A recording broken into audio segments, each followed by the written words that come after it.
In this video, I'm going to be talking about the most notorious Australian bushranger to ever exist, a man who I've had an interest in since I was a little kid, not only for his wild story, but for his philosophies. His philosophy that no man is innocent and no man can tell another man what to do is one of a true anarchist and a true fucking legend. The man I'm talking about, of course, is Ned Kelly.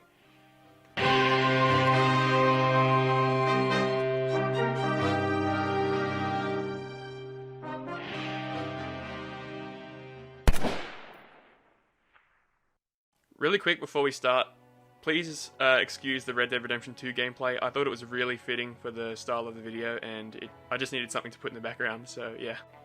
Ned Kelly was born in the colonial town of Beveridge, Victoria, sometime around December 1854. His exact date of birth isn't known. Ned was the eldest son of 8 children to John Red Kelly and Ellen Quinn. In December 1866, Ned left school after his father died to help out his grandfather, James Quinn, with the family cattle runs in northern Victoria. The Kellys and Quinns were often getting in trouble with the cops for rustling livestock, but they were never found guilty. Ned's criminal life began when he was just 14 years old. In 1869, he was arrested for allegedly beating up a Chinese man who was working on a pig farm. In 1870, he was arrested again, this time being caught in the company of the outlaw bushranger Harry Power. Even though both of these charges were dismissed due to his young age, it was too late. Ned had caught the attention of the Victorian police. In 1870, Ned was jailed for 3 years for assault and being in possession of a stolen horse. He claimed to have just been borrowing the horse and said he was thinking about giving it back. In 1878, Ned allegedly witnessed the local police abusing the poor and beating the fuck out of homeless people on many occasions. This pissed Ned right off. Ned shot a cop named Constable Alexander Fitzpatrick in the wrist after he caught him talking to his sister, Kate Kelly, who was also an outlaw. When Constable Fitzpatrick was asked to give a report, he claimed that it was Ned's mother, Ellen, who shot him, which resulted in her being sentenced to 3 years in prison. Fearing the police would come after him, Ned went into hiding at Stringy Bar Creek with his brother Dan. A few days after the boys arrived, they spotted a campsite. It belonged to the cops. Ned shot one of them and took the other hostage. 2 more cops rocked up. Ned wasn't exactly in the mood for a chat, and a shootout began between the brothers and the police. As a result, 3 police officers were killed. Ned.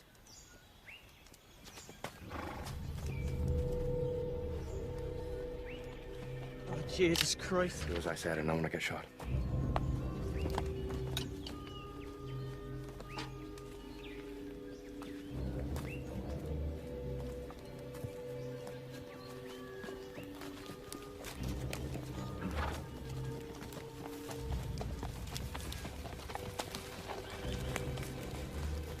Sergeant, you'd better surrender. You're surrounded. You been into the whiskey again, you old soul? Get some toast on there, Lonigan. Lonigan's gone and you two will be next if you don't get off them damn horses.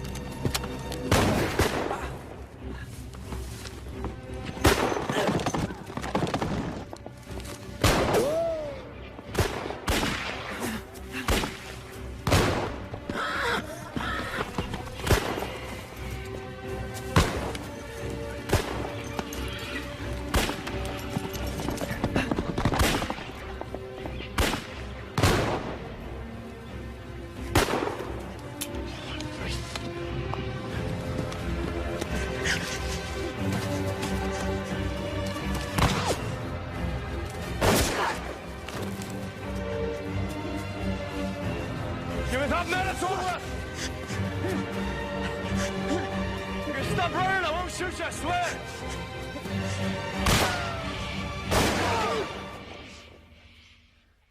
After the shootout, the Victorian government declared Ned and Dan outlaws and offered £500 for each of the brothers, dead or alive. While on the run, Ned and Dan recruited 2 men by the names of Joe Byrne and Steve Hart. This marked the beginning of the infamous Kelly gang. At one point, the Victorian government was offering £8,000 for the capture of either Ned or Dan. That's equivalent to $900,000 in today's money. About a month after the shooting, the Kelly gang robbed multiple national bank branches in the towns of Eora and Geraldiri. Their tactic was to hold police and civilians hostage while they emptied the bank's vaults.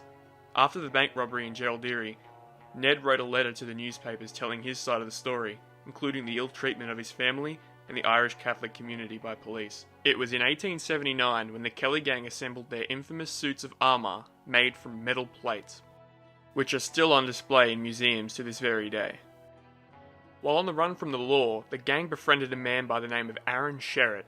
The gang entrusted Aaron with going to town to get food and supplies for the gang on a few occasions. At one point, he asked if he could join the Kelly gang, but Ned talked him out of it. A police officer by the name of Francis Hare learned of Sherritt's involvement with the gang and attempted to befriend him for the purpose of getting Sherritt to rat the gang out, and he eventually did. The gang found out that Sherritt was working with the police, and on the 26th of June 1880, the gang went to Sherritt's house. He was at home with his pregnant wife, mother-in-law, and 4 cops: Constable Robert Alexander, Henry Armstrong, Thomas Dowling, and William DeRoss.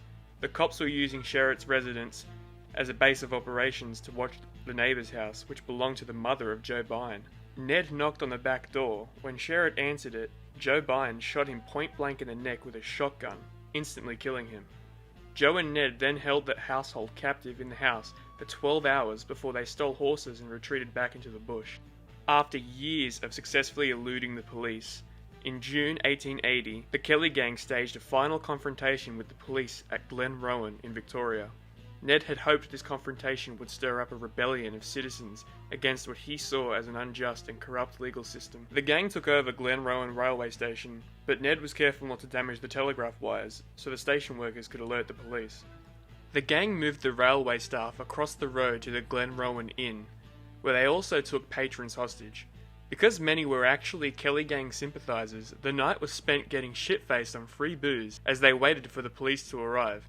Eventually, a local school teacher alerted the police to the gang's whereabouts. Police and railway staff surrounded the inn, ready to fire on any of the gang members who left the building.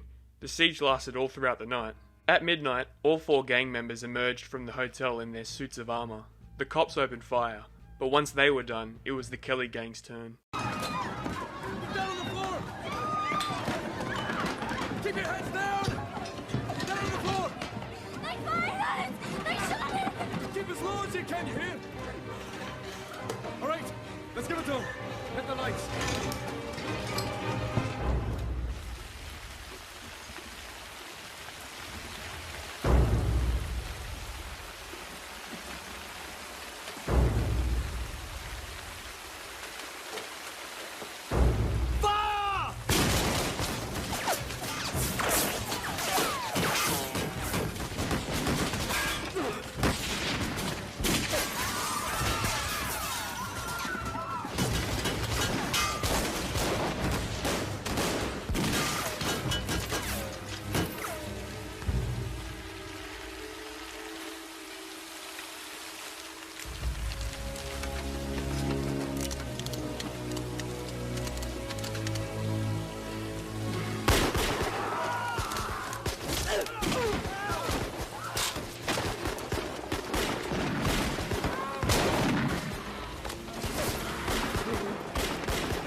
Finally, at around dawn, Ned Kelly appeared in his armour outside the hotel, emerging like a ghostly apparition from the trees that surrounded the hotel. His appearance horrified the authorities. Ned Kelly was shot in the arm and leg. These were the only parts of his body that weren't protected by his armour. Ned was immediately arrested. The cops started a fire in the hotel to smoke out the remaining gang members. They shot and killed Joe Byrne as he ran out the side exit of the burning hotel. The other 2 gang members, Steve Hart and Dan Kelly, died in the fire. Ned was the only gang member to survive the siege. He was charged with multiple counts of murder and robbery and was sentenced to death. On the 11th of November 1880, Ned Kelly was hanged on the gallows of Melbourne jail. It was then when he uttered his famous last words, "Ah well, I suppose it has come to this," or, Such is life, depending on which version of the story you hear. Ned Kelly lived by the philosophy that all men were equal. He didn't believe in authority. The anarchist ideology that no man can tell another man what to do is one that has been practiced all throughout history, and goes as far back as the Vikings and the cavemen. But unfortunately, Ned believed in this philosophy in a time of British colonisation and authoritarian Crown rule. This is why many Australians look up to Ned Kelly and the Kelly gang. They didn't comply with a corrupt authority. Ned Kelly also stated in a letter that he had never killed an innocent person. His justification for his actions was that no man was innocent. Every man had sinned. And for this, I think it's fair to say, Ned Kelly was Australia's first anarchist. Now that I think about it, Ned Kelly did the first ever Australian boogaloo. Except for the epic Rum Rebellion, of course. Thanks for watching, guys. I hope you enjoyed the video. Don't forget to leave a like and subscribe, and I'll see you all next time.